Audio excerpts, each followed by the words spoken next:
অসংখ্য বাঁশ ও গাছের ডালপালা পুঁতে রাখা দেখে মনে হবে কোনো জলাশয়ে মাছের অভয়ারণ্যের জন্য এমন পদ্ধতি, কিন্তু প্রকৃতপক্ষে দখলদারদের কবলে পড়ে একটি নদীর এমন করুণ দশা।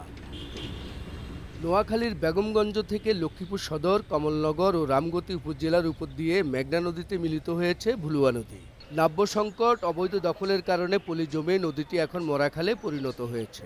স্থানীয়দের অভিযোগ, প্রভাবশালীরা বাঁধ নির্মাণ করায় চাষাবাদ ব্যাহত হওয়ার পাশাপাশি বর্ষায় সৃষ্টি হয় জলাবদ্ধতা। বড় বড় নেতারা নদী হলের বিচ্ছিন্ন স্ক্যানে বান্ধিয়ে দিই, এই মাথায় মাথা রোড করিয়ে লাগছে গায়ে গোয়া চলের, এখন তার জলাবদ্ধতাই আপনার আমান শ্বাস হইতেছে না। গত বছরও জমিনে পানি এতটুক হয়েছে, বন্যা হয়েছে এবং মানুষের গায়ে গৃহস্থী করতে পারে না। প্রশাসনকে আমরা বারবার অবহিত করার পরও প্রশাসন কেন এই অবৈধ উচ্ছেদ করে না সেটা আমরা আসলে জানি না।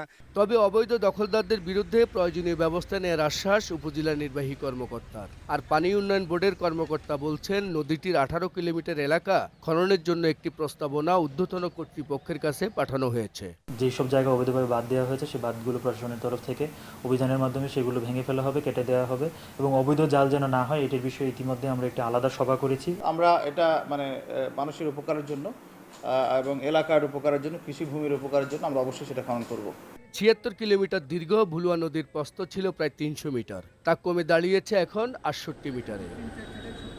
লক্ষ্মীপুরের কমলনগর ও রামগতি উপজেলার মানুষের দুঃখ এই ভুলুয়া নদী। একসময়ের খরস্রোতা এই ভুলুয়া নদী দখল ও দূষণের কবলে পড়ে এখন প্রায় মৃত।